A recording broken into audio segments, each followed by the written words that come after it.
саволи дигара бародаро гӯш андозем. хоҳише аз тарафи занҳо гуфтанд ки бобои ҳоҷӣ, мардҳои мо дар русияанд, дар муҳоҷиратанд. барои амно як муроҷиат кӯ, ҳамира дар ҳамун саҳифат ё дар ҳамун шабакат ҳамира запис ки бигзор. чӣ бугӯ? бугӯ ки ҳамонҳо тез биёянд. як. дуюм, телефон намекунанд. барои ҳаромӣ накардани худшон никоҳ мекунанд. мо чӣ кор кунем? фақат сум равон мекунанд, лекин омаданшон ё ёди фарзандошон чӣ мешавад? баъд гуфтанд мо мешунавем падару модарошон намемонандшон ки биёянд. хуб,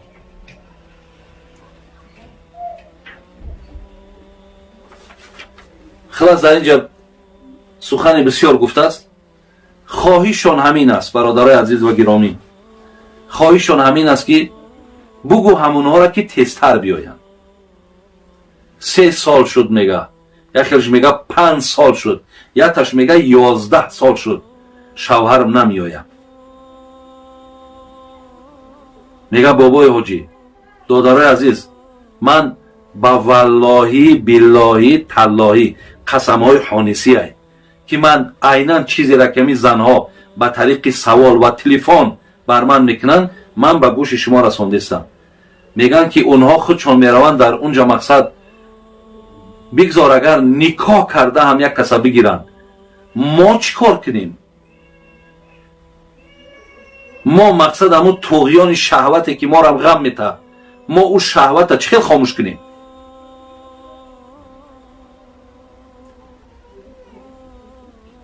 ин як масъала. масъалаи дигар, дер телефон мекунанд. дар ҳамин ҳозир ҳамин қадар осон шида телефон кардан. як телефон чияй, бародари азиз? як телефон кардан чияй ки бигири телефон кунӣ ҳафтаида, ҳадди ақал ҳафтаида як бор аввал бо занат суҳбат кунӣ. бигзор аввал ба модарат суҳбат кӯ, ба падарат суҳбат кӯ. зеро бисёри падару модарое аст ки агар ман қатъи занам суҳбат кунам, бо талхаи во мекафад ки қатъи занаш гап зад.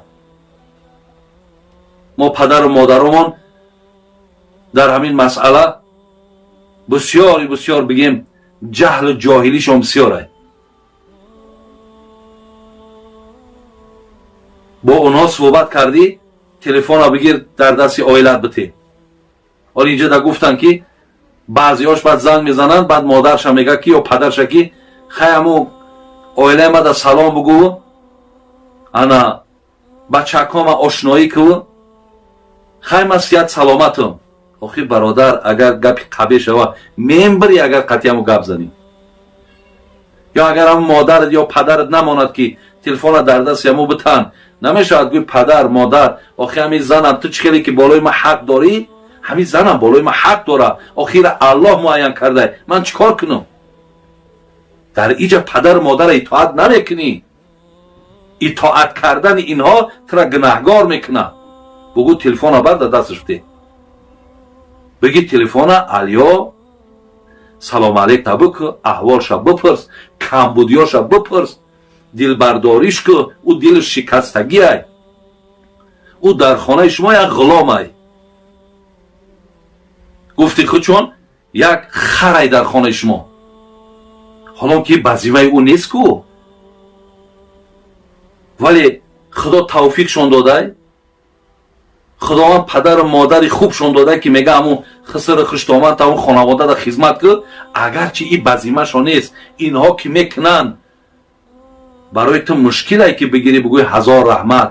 занак пайғамбар мега агар як кас як кружкаҳо биёра дар дастат бита, тез ҷавобша бигардон. чиш бигӯ? ҷазокаллоҳу хайран, худо ҷазои хайрат бита. ин як кружка не, ҳазорҳо кружкара дар دهن مادر پدرت میریزد. تمام لباس های دادر اکا و اولاد میشوه. روزی دراز بگیم خسته و مانده میشوه. ای خدا نمیترسی؟ تو حقی را پایمال میکنی، ای خدا نمیترسی؟ یا هم آهی دل دارن، او فرزندات هم آهی دل داره. راست میگن. یکی ای سببهای دست به حرام زدن امینا انمی خود شما این که 3 سال 5 سال 11 سال یا را سراغ نمیکنین. بعضیاتون دون بیام یک عروسی بوگنی را گرفتگی قطعا همونا زندگی دارین. زن حلال پاکیزه ای که اینها مقصد در دم پیری دستی تر میگرفتگی همینا هم. من پس نمیزنم یگان ملت، لیکن آن چیزی را که برای شما برداشت داره نمی زنهای تاجیکی خودمانه. بسیاری همون زندارهایی که در همونجا هستن بپرسشان میگند که اونها با شما چی معامله میکنن. دلتانه نبره همون لوای سرخشانو، دلتانه نبره همون کسمتیکایی که چهرهاشون میکنن، دلتانه نبره همون دوخی که هم میزنن. اگر همون شرایط برای این زنها مهیا که به نام خدا از 1000 تا اونها در سکه و صورت در فسانی و در همه جهت این زنی تاجیکی ما انشاءالله ارزنده ای.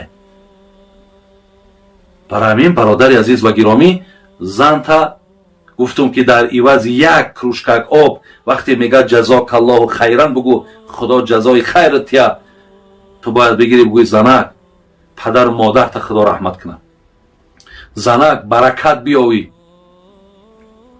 من بسیار تو منت دارم. زنک یک کم ترک صبر کن، انشاءالله می کارکم اندک بیبودی و یا 4 تنگک در دستم بزنه خدا خواه حتما حرکت میکنم، میام باید خبرتون میگیرم. من هم میدونم شما ای مستی را رسیه نرفتین، لیکن با در ایجا باز ای هم همون چیلی که یک مشکلات را مجبور کرده برآمد رفتی، این و اینها را هم با نزدیک شیدن و خبر گرفتن و از حال اینها پرسیدن هم این هم بزیمت برادر عزیز. با راه هوایی نمیتونی، با راههای راه قطعی. خلاص چیکاری میکنی نمیکنی برادر عزیز، باید از حال زناتون بین خبر بگیریم، زیرا که خداشون با زبانو میستن دیگر طاقت نمیتونه. دیگر مقصد این شهوت چیزی نیست برادر عزیز که پیامبر گفته است وقتی شهوت غمتون میده روزه بگیرین. این بیچاره چند روزه میگیره؟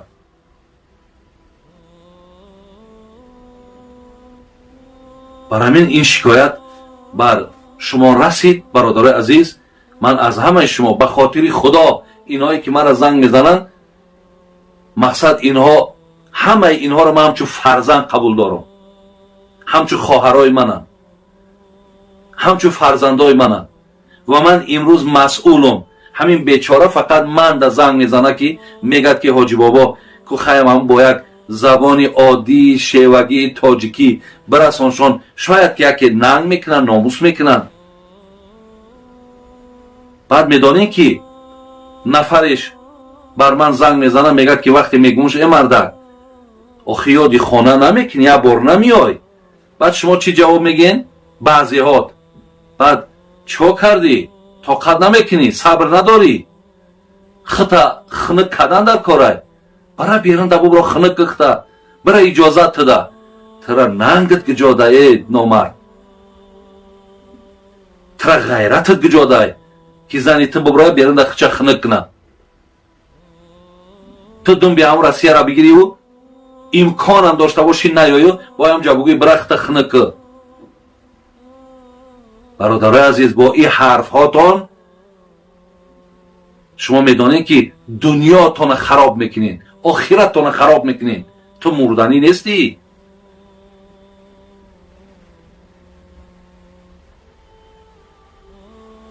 برای همین بسیار هر باز میگم برادرای عزیز، همین خواهرایی که شما همین ها را نمیپرسین که همین را یک بار تلفن که این مردمی ما بسیار مردمی خوبه، یک بار با یک زبانی خوب، با یک زبانی ملایم، با یک زبانی نیک با او صحبت که حقارتش نکه.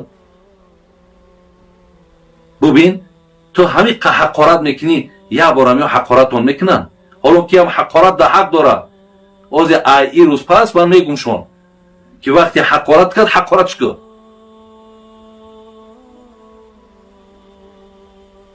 بیا برادرای خیل نکنی. بین زندگیاتون خیلی اررشباد نکنی. زندگی خوب کنیم برادر عزیز. چگونه حق بالاش داری حق بالاش داره.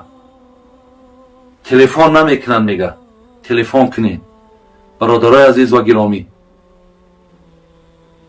خداوند با توفیق بعضی همو پدرهاتون بگیره. با بعضی پدرهای بدبختی هست بعضی برادرهای بدبختی هست که با زنهای شما را دعوتی به هم خوابگی میکنه. بچه‌اش دور میبینه دادرش دور میبینه.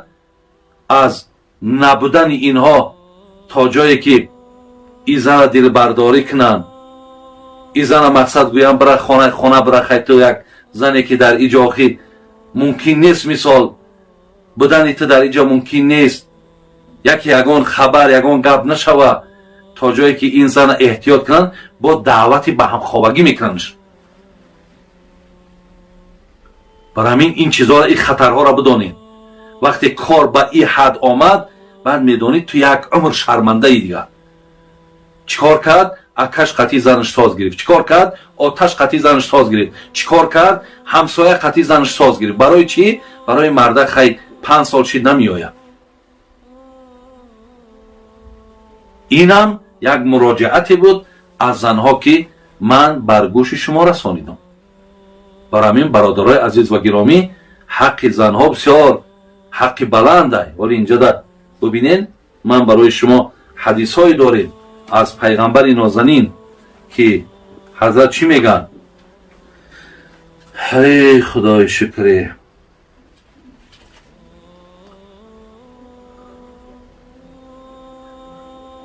استوصوا بنساء خیرا فانما هن عوان عندكم. میگه با زنهاتون معامله خوب کنین با زنهاتون سخنهای خوب بگین. آخی نارنگ اسیرن یا زلاش دیکنده دست شما. میگه ببینین اینها بسیار ضعیفن اینا محتاج به شما هن. یعنی آدمی اسیر آدمی زلاجنیک دیده که دایم بیچاره گردنکش کجای. میگه اینها در پیش شما همین خیلن. برای همین با اینها معامله خوب کنین. پیامبر سپاریشتان میتو میگه. بین در حدیث میگه سپاریشتان میتو و حقهن علیکم ان تحسنوا الیهن فی کسوتهن و طعامهن. این حدیث ترمذی اسنادش حسن و صحیح. برادر عزیز پیامبر من چی میگه؟ میگه که حق زنها بر ذمه شما این مردها این است که با اونها هم به زبانتون معامله خوب کنین هم نفقهش تامین کنین هم لباسش تامین کن. سخن پیغمبر ما برادر عزیز. باز پیغمبر ابو هریره میگه جناب ترمذی اسناد حسن صحیح میگه اکمل المؤمنین ایمانا احسنهم خلقا و خیارکم لنسائهم. پیغمبر میگه در بین همه مردکایی که در روسیه هستین کو بیرون خانه میگه بهترین مردهای امت من نمیگه همون کسی که یه روزده 1000 بار سبحان الله میگه. نمیگه همون مردی که 50 بار حج کرده. نمیگن مردی که ای شب تا سحر نماز میخونه. بلکه میگه بهترین مردی امت من آن کسی هست که با زنش معامله خوب داره با زنش مراسای خوب داره زنش حرمت میکنه. پیامبر میگه این بهترین مردهای امت من هست. دیدین تعلیمات دین من چیه برادر عزیز؟ دیدین این فعل های زشتی که شما دارین این زبان هایی که دهن یک خیلت بادی دوزخ میبراید اینها کردارهای همون شومی خطانه این را بدی نسبت نتین و از مسلمان بودن خطان خجالت بکش که مسلمانی خیل نیست. حدیث دیگر این حدیث ابو داود اسنادش صحیح میگه. راویش ایاس ابن عبدالله ابن ابی زباب راوی حدیثه. پیامبر لا تضربوا اماء الله، شما زنها را نزنین. ببینین زنها تو نزنین گفت از پیغمبر. بعد میگه فجاء عمر رضی الله عنه الى رسول الله فقال زئرن النساء على ازواجهن فرخص فی ضربهن. بعد میگه حضرت عمر آمد و گفت پیغمبر خدا ای زمانی که ما می زنکا را حرمت میکنیم بالای سر مونده برآمدن. بعد میگه پیامبر گفت که خیلی کم کم سیاست چون کنیم، مقصد نه سخیری بچینو نه ایتا ملایمی که در بالای سر ببروید، یعنی میانه را انتخاب کنی. بعد میگه این خیلی فتوا چخیر از اندکه یک کسی فتوا بته همون بزنش گفتگی ده دیگر او زدن نمیگه چخیر زدنه دیگر همون سختترینی مشکلات بعد بالاشون جاری کردن. بعد میگه فاطاف بآل رسول الله نساء کثیر یشکون ازواجهن. بعد میگه یک توده زنها وقتی که شوهراشون عذابشون دادن، ضربشون کردن، لط و قینشون کردن، از خانه پیششون کردن، بعد میگه گرد خانه پیامبر آمدن، میگه از شوهراشون بعد شکایت کردن، گفتن حضرت آخی ایچ خیلی مردکن که روزی درست در صحبت شما هم آخی نخواه که حق زن همی باشد که اینقدر روزی دراز ما را خار میکنن، ذلیل میکنن. آیا همین است قانون خدا؟ همین است قانون دین؟ میگه زنها شکایت کردن پیش پیامبر. بعد پیامبرمون چی گفت؟ گفت لقد اطاف بآل بیت محمد نساء کثیر یشکون ازواجهن. بعد مردکا را جمع کرد گفت ای مردم چلی که مرا سوال میتن شکایت میکنن، گفت میدانین که یک توده زنهای زیاد خانم آمدن، ای بالاتون شکایت کردن، گفتن شما بسیار درشتی میکنین، بسیار معامله سخت میکنین، این چی کاره؟ حضرت ابوبکر چی گفت که گفت لیس اولئک بخیارکم. گو یقین دانین که هر زنی که ای شوهر شکایت کند این شوهر گفت آدمی خوب نیست. برادر عزیز در این مرد گفت خیر خوبی وجود نداره. برای همین برادران عزیز و گرامی شما حرکت کنین که در نسبت زنهاتون حرمت کنین. و ببین بعضیاش میگن که پدر و مادراشون نمیمانشون که بیاین. پدر و مادر در این حالت گوش نکنین. پدر و مادری هست که خداوند حفظشون کنه فقط هم 4 تنگه تو در کاره، رنگ روی تو دیگه در کار نیست. پدر و مادر نخواه که فرزند یاد نکنه، نخواه 3 سال 4 سال فرزند نیست نه یا بچم نه یا مقصد هم سون ترایی که خودت نه یا تو چه خیلی پدر و مادری. اگر پدر و مادر ها برادر عزیز شما را منک نناین شما گپی ها را نگیرین، شما بیاین نزد زنها تا نزد فرزنداتون که پیش خدا جوابگرین، پیش خدای مهربان جواب میگی. اینجا یک خواهر اسلامی سوال کرده است. من از شهر دوشنبه هستم، 5 سال است که با شوهرم زندگی میکنم. من حامله دار شدم، شوهرم از من روی گردانید. میگوید که من از تو و فرزندت بیزارم، برو شوهر کن. من چیکار کنم استاد عزیز؟ خواهر عزیز حقیقتا امروز زندگی های ما بسیار ناسازی ها دارد. زندگی های ما بسیار از ناگواری ها زیاد شده است. یعنی زندگی ها از شیرینی های خودشان خواهرای عزیز خالی ماندن. من در بسیاری از صحبت هام اگر اهمیت داده باشین در گرد همین احترام زن یا در گرد احترام شوهر صحبت های بسیار زیادی دارم که من همیشه این چیزا پیوسته تکرار میکردم برای مردم که خیلی زیرا بسیار مهم است. ولی پیامبر نازنین میگو اکمل المؤمنین ایمانا احسنهم خلقا و خیارکم لنسائهم. پیامبر میگه در بین تمام جوانها، در بین تمام مردها همان مردی را ایمانش کامل است که با خانومش با زنش معامله خوب دارد، معامله زیبا دارد.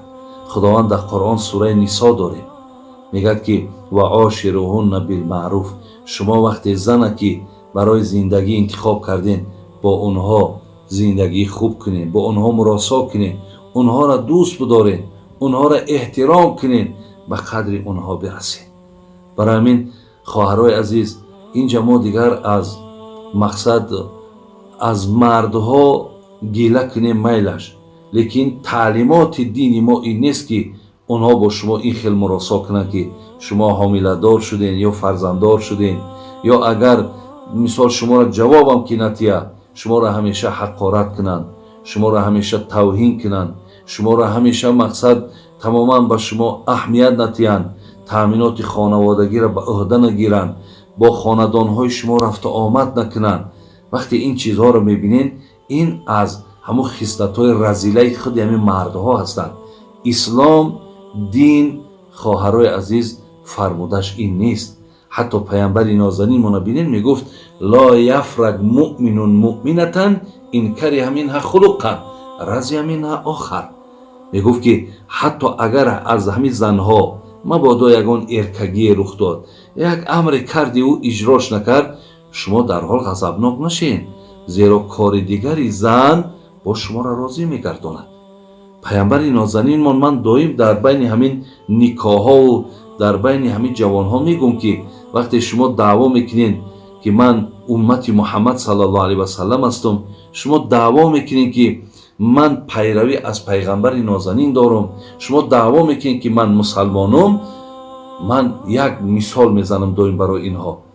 در حدیث آمده است که حضرت عایشه مادرمون میگه وقتی که گوشت میخوردن، از همون استخوانی که میخوردن کمی از همون در زمین باقی میموند.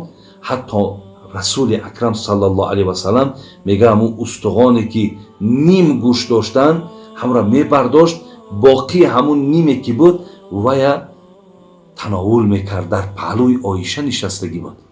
آیا امروز برادرای عزیز شما از روی انصاف خطان گویید؟ اکثر مردها را میدانم در یک طبقه زن نشسته خورا خوردن برای خودش عیب نمیبینه، حتی یاد ندارد که با زنش در یک طبق نان خورده باشد یا در لب یک دسترخوان نشستگی باشد. برادرای عزیز، این کار شما خلاف کردار رسول اکرم صلی الله علیه و آیا پیامبر گرامی مقصد این معنای چی را داشت؟ آیا پیامبر گرسنه بود؟ نه، بلکه این معنای انمین آیت قرآن داشت که خدا گفتش حرمت کن، حضرت حرمت میکرد. شما بینید که میگد عایشه مادرمون میگد در بین میگد همین پیشی بری من میگد پیامبر میگد سرشا میگذاشت و میگه قرآن میگرفت، قرآن تلاوت میکرد و هر زمان مقصد میدرآمد خانه، پیش از مقصد احوال عایشه را پرسیدن، اول چی سلامش میداد، مقصد با او صلوات، با او درود، با او رحمت میفرستاد، از حالش میپرسید. از این خاطر جوانای عزیز، برادرای خیلی مهربان، شما از اینها، از این گفته های شریعت بان پیروی کنین. شما زنهاتون را حرمت کنین، به قدر زنهاتون رسین، زیرا پیامبر گرامی از تهدیدتون هم کرده، فراموش نکنین. پیامبر گفت اللهم اینی احرم حق. پیامبر چی میگد؟ میگد که من روز قیامت از پشت دو نفر مقصد پیش خدا شکایت میبرم. اینا کیا هن؟ یک تاش کسی که در دنیا حق یتیم خورده، دیمش کسی که حق زنش پایمال کرده است. پیامبر میگه من از پشت این دو نفر روز قیامت پیش خدا شکایت میبرم تا خداوند نفرهایی که حق یتیم میخورن یا نفرهایی که حق زن پایمال میکنن تا اینها را جزاشون تیاد. وای به حال آن نفرهایی که پیامبر از پشت اینها دعوا کنند. و این خاطر خواهر عزیز، شما این روزها را صبر کنید، تحمل کنید و دعا کنید که خداوند این روزهای سخت از بالای شما دور کند، علاوه خصوص در این ماه رمضان که دعای شما ان شاء الله قبول است.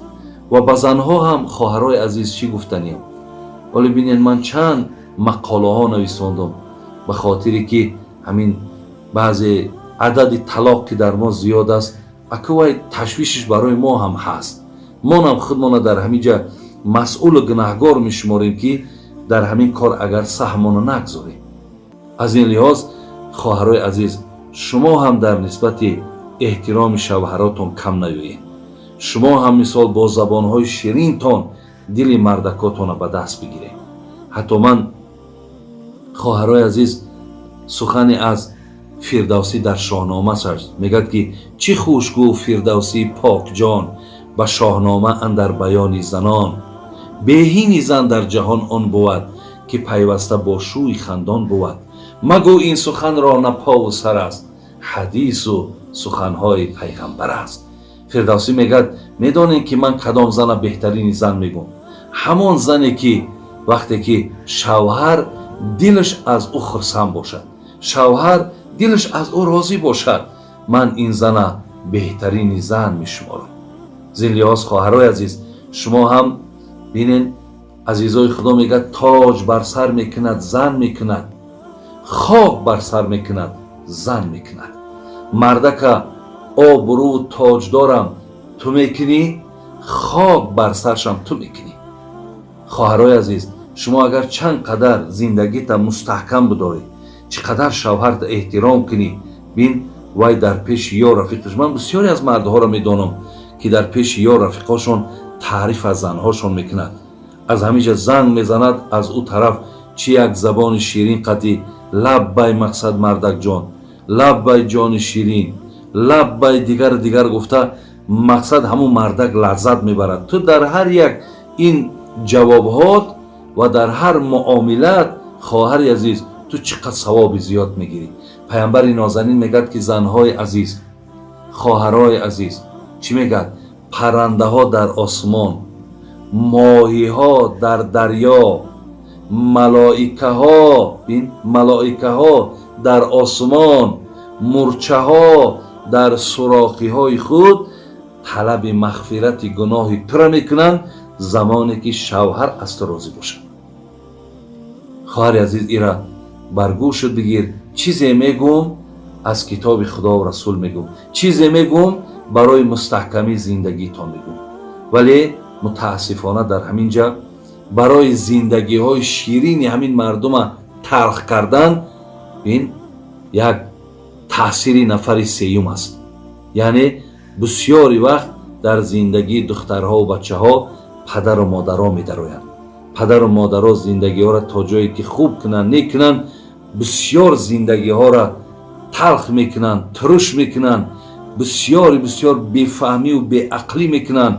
барои ҳамин модаро, хоҳаро азиз, барои шумо модаро, падаро муроҷиат мекунам, дар зиндагии фарзандотон дахолат накунед. дахолат кунед, шумо калонтаред, лекин дахолати хуб кунед. нагӯ ки мақсад зан чие ки ту бояд дӯсташ бидорӣ. бин бачата нагӯ ин сухана, зан чие ки дӯсташ медорӣ. хоб ин қадар мурдата дар болои занат напарто, ё дигар суханҳо. ҳамчунон мақсад занҳоро ҳам ҳеҷ вақт насиҳатҳои нодуруст накунед, ки мақсад шавҳарта беэҳтиром кӣ, ё шавҳарта сахт бигӣ, ё мақсад шавҳарта аз падару модараш мисол ҷудо кӯ, ё дигар пешниҳодҳое ки бисёр дар ҳамин менталитети тоҷики мо мувофиқ намеяд, анамин сабаби вайронии зиндагии фарзандотон худотон мешед. барои аз вақтш мегуфтанд, агар касе як хонаи гунҷишка вайрон кунад, ӯ хонаи дунёву охиратш вайрон мешавад. барои ҳамин ҳаракат кунед, ҳамеша кӯшиш кунед. барои ҳамин хоҳарову бародарои азиз, шумо зиндагиҳотонда аҳамияти зиндагӣ бозича нест. ҳарки зиндагӣ бепасиву бебаландӣ намешавад, вале ҳатман калонтаро бо ақлҳо барои беҳбудӣ, барои мустаҳкамии зиндагӣ мақсад ҳамеша дасти ёрӣ дароз кунед. агар аминҳо ҷудо шаванд, шумо дар ҳамин ҷомеа хиёнат кардагед. шумо дар зиндагӣ инҳо хиёнат кардагед. шумо қиёмату дунётонро бовар кунед. падару модаро, шумо аз даст додед. шуморо агар ҳар чизе ки гӯянд дигар дар нисбати шумо ҳақиқат ҳаст. худованд тавфиқтон тияву худо ҳамин мушкилотҳо нофаҳмиҳоро аз байни шумод. ман саҳар қатӣ соат 5 буд ки як кас занг зад, бобои домло ҳамин саҳар мо қатӣ занмон ҷанҷол шидем дар ҳамин моҳи рамазон.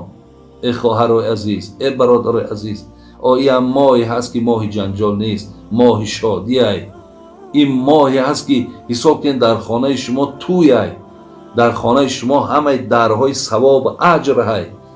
باید دیگر معامله کنین، از این ماه پربرکات استفاده برین. میایم به سوال دیگر. بابای حاجی میرزا، خب در حق مهاجرات دعا کنین. من دائم در حق مهاجرات دعا میکنم، بازم دعا میکنم خداوند سختی ها و مشکلات ها را بالای سرتان دور کند. الله مهربان علخصوص از این درد عالمگیر که تمام مردم در تهلکه انداخته است، خدای مهربان شما را، برادرای عزیز، خواهرای عزیزی که بیرون از تاجیکستان هستین، خدا شما را حفظ کنه، خدا شما را بیمار نکنه. خدای مهربان وقتی خوشتان تید، خداوند با این راه ها گشاده شوه و با شما به وطنتان و به نزد پدر و مادر و یار قدرتانتان با رسیدن خداوند برای شما موفق بگرداند.